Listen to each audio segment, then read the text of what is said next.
to be disappointed and to vote with money, we'd be millionaires. Speaking of somebody who has the faith of a millionaire, we got my buddy Steve Ray on the line. Steve, welcome to the Terry and Jesse Show, and we're going to be in for a good Bible study. Thank you, Jesse. Good to be with you. Hey, I just got this new book in the mail the other day. It's called Because of Our Fathers. I got an endorsement on the back, but I just read your chapter in there about your dad. Now I know why you're such a tough, courageous Catholic. I read the story about how your dad tackled that guy in the back of the car and pulled him off that girl and beat him up and saved that girl.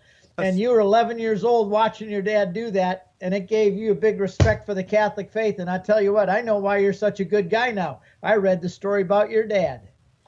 Yep, you know what? Yeah, he was a serial rapist in Southern California, and I never forgot that story, Steve, because we had just come back from Holy Mass, and so I connected because I talked to my dad after. He goes, why should I be afraid? I got God. He doesn't. We came from Mass.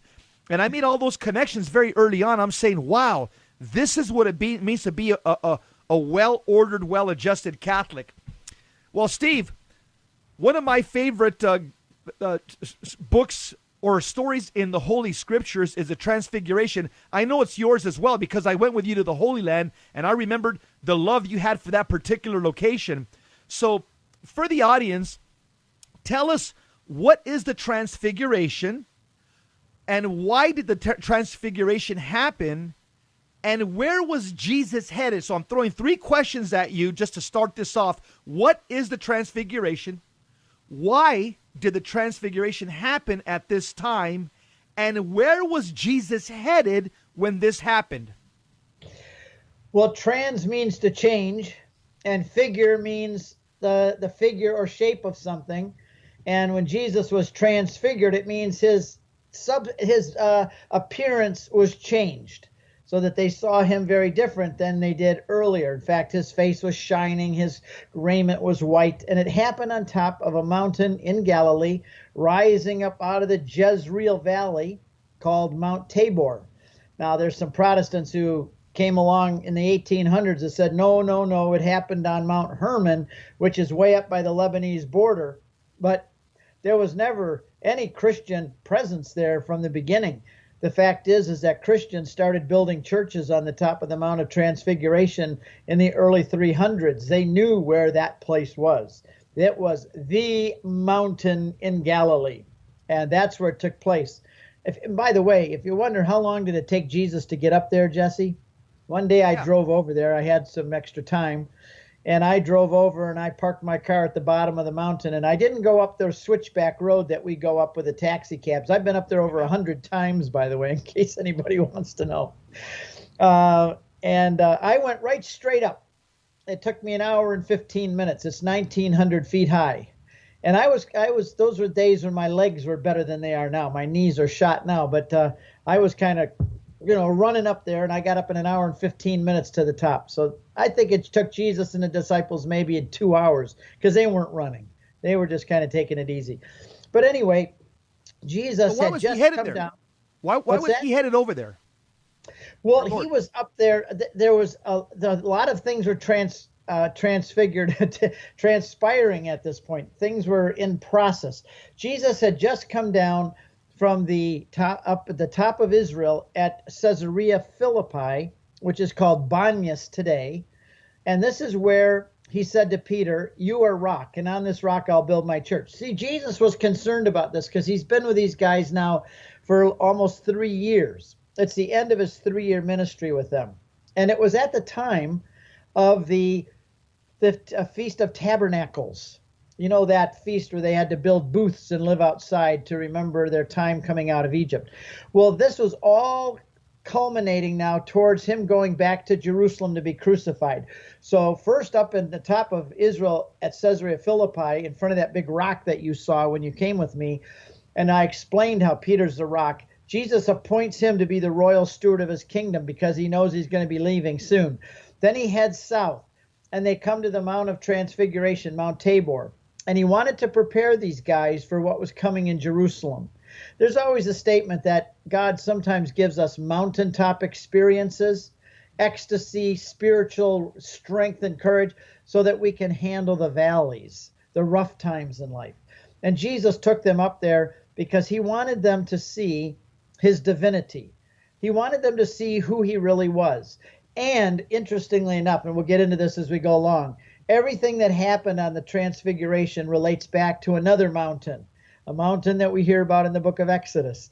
And so people right now start thinking, what mountain do you think I'm talking about? Anyway, so he lets them see who he really is, and he prepares them for the crucifixion. It's also, Jesse, I think it's when you're running in a relay race like in the Olympics.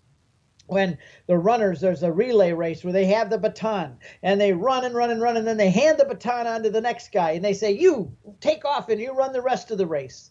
I think he met with Moses and Elijah because they represented the Old Testament.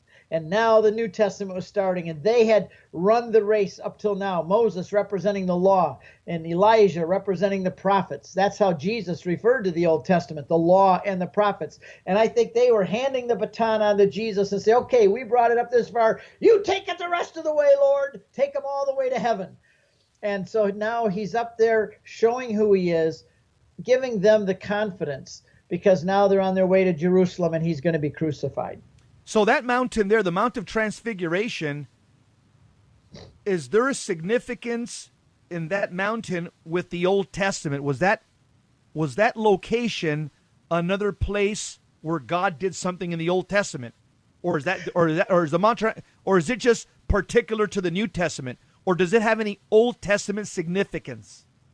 It has Old Testament significance in two ways. Number one, it has significance because a great battle was fought there with Deborah back in the Old Testament in the book of Judges. And the king of Hatzor in the north was coming down to capture Israel. And Israel said, we're not going to go out and fight him because he has 900 iron chariots. We don't have any iron chariots. We only have guys with slingshots and with bows and arrows and swords. Not good. And, not good. Jesse, you've been a police guy.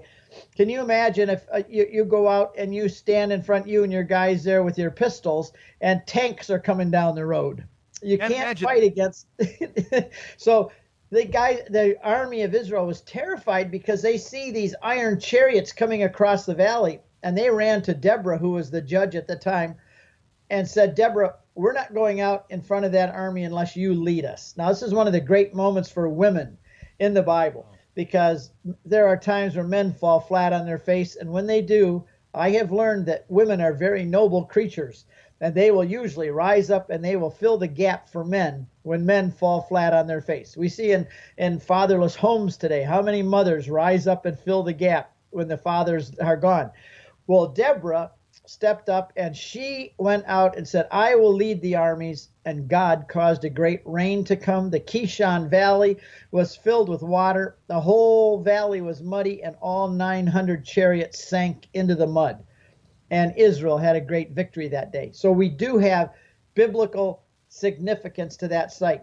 The other thing that we have to that site from the Old Testament is the mountain that I mentioned earlier is Mount Sinai.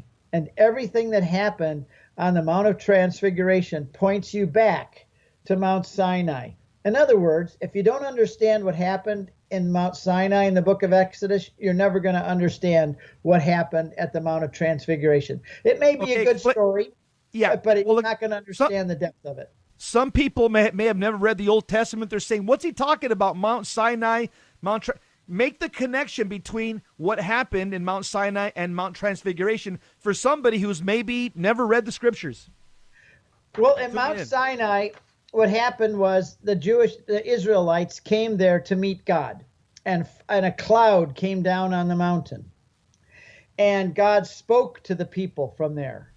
And Moses went up the mountain, and he came down, and his face was glowing. It says Moses' face was so bright, good grief, Moses, I can't even look at you, buddy. You're going to have to put a veil on your face. So they put a veil over his face just so that you could approach him. Wow. And God said at that point on the Sinai desert, he said that I will prepare and give you a prophet, and he will come from among your own people, and he will be the prophet. And when he comes, listen to him. Deuteronomy 18, verses 15 through 18 says it twice. This prophet, when he comes, listen to him. A lot of things happened on that mountain.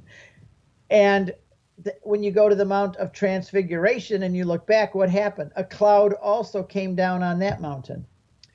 We know from the Gospels that Jesus is always presented as the new Moses. He's the fulfillment of Moses.